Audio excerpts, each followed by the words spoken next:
Di desa kecil di Jawa Timur, ada sebuah rumah yang dikenal angker oleh kalangan warga sekitar. Rumah itu tidak terlalu besar, hanya satu lantai dengan dinding kayu yang mulai lapuk dimakan usia. Pemiliknya adalah seorang pria tua yang kita samarkan dengan Pak Warto, yang hidup sendirian setelah istrinya meninggal dunia beberapa tahun yang lalu.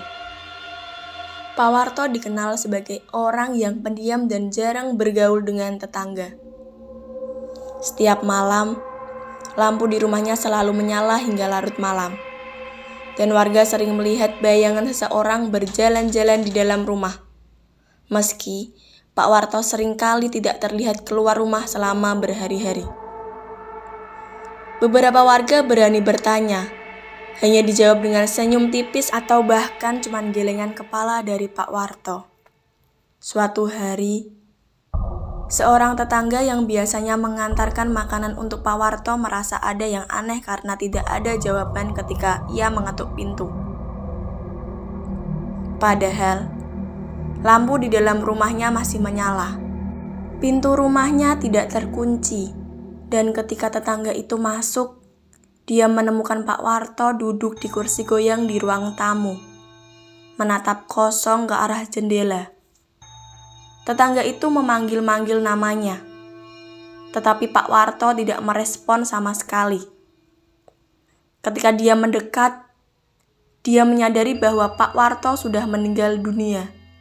Namun, yang paling mengejutkan adalah posisi tubuh Pak Warto yang tampak sangat kaku, seperti baru saja berbicara dengan seseorang sebelum kematiannya. Kematian Pak Warto membuat gempar desa tersebut. Setelah kejadian itu, warga mulai bercerita tentang hal-hal aneh yang mereka alami ketika melewati rumah itu pada malam hari. Beberapa orang mengaku mendengar suara Pak Warto berbicara sendiri, meskipun rumah itu sudah kosong. Ada pula yang melihat bayangan orang duduk di kursi goyang di ruang tamu dari jendela, persis seperti saat Pak Warto ditemukan meninggal.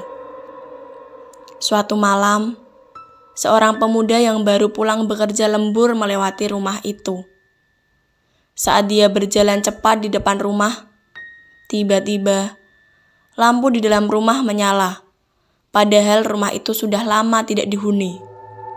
Terkejut, dia mempercepat langkahnya. Namun, dari sudut matanya dia melihat bayangan seseorang berdiri di balik jendela, menatap keluar dengan tatapan yang sangat kosong. Pemuda itu lari sekencang mungkin dan tidak pernah lagi berani melewati rumah itu sendirian. Beberapa warga kemudian memutuskan untuk mengadakan doa bersama di rumah Pak Warto dengan harapan agar arwahnya tenang. Setelah doa bersama, keanehan di rumah itu memang berkurang. Tetapi hingga sekarang, rumah tersebut masih dibiarkan kosong dan tidak ada yang berani tinggal di sana. Beberapa minggu setelah doa bersama, desa itu kembali tenang. Meski demikian, warga masih menjauhi rumah Pak Warto, dan tak ada seorang pun yang berani mendekat, terutama setelah matahari terbenam. Namun, cerita tentang rumah itu tak kunjung pudar. Anak-anak desa sering bermain-main di tempat sekitar. Menguji nyali mereka dengan berani mendekat hingga ke teras. Mereka biasanya melakukannya di siang hari, saat suasana terasa lebih aman. Suatu malam, seorang pemuda yang namanya kita samarkan menjadi Budi adalah seorang yang dikenal sebagai anak yang keras kepala dan tidak percaya pada hal-hal mistis. Merasa tertantang oleh cerita-cerita yang beredar.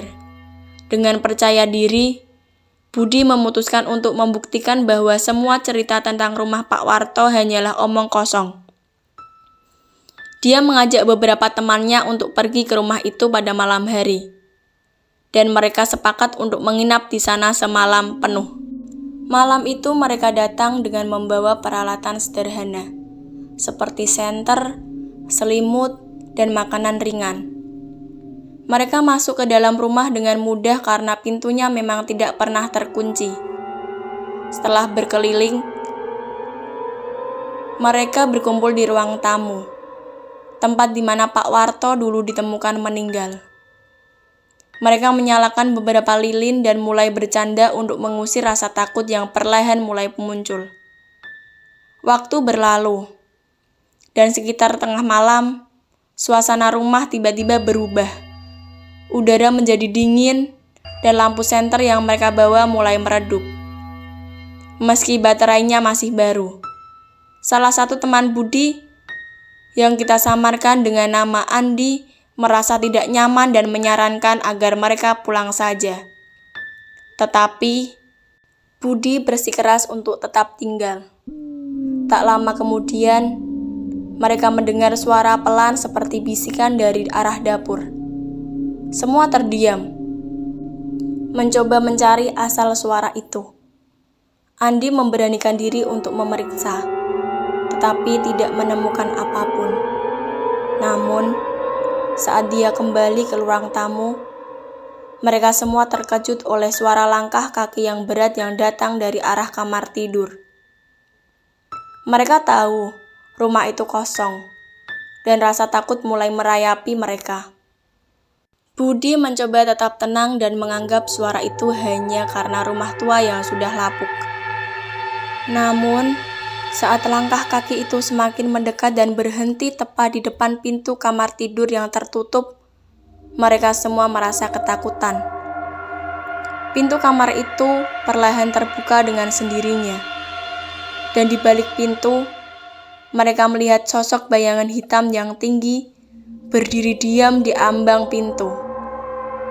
Tak ada yang berani bergerak, dan suasana mencekam itu berlangsung beberapa detik yang terasa seperti seumur hidup.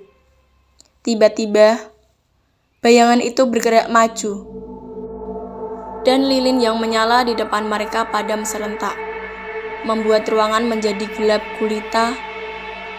Tanpa berpikir panjang, mereka semua lari keluar dari rumah Pak Warto, meninggalkan barang-barang mereka di dalam.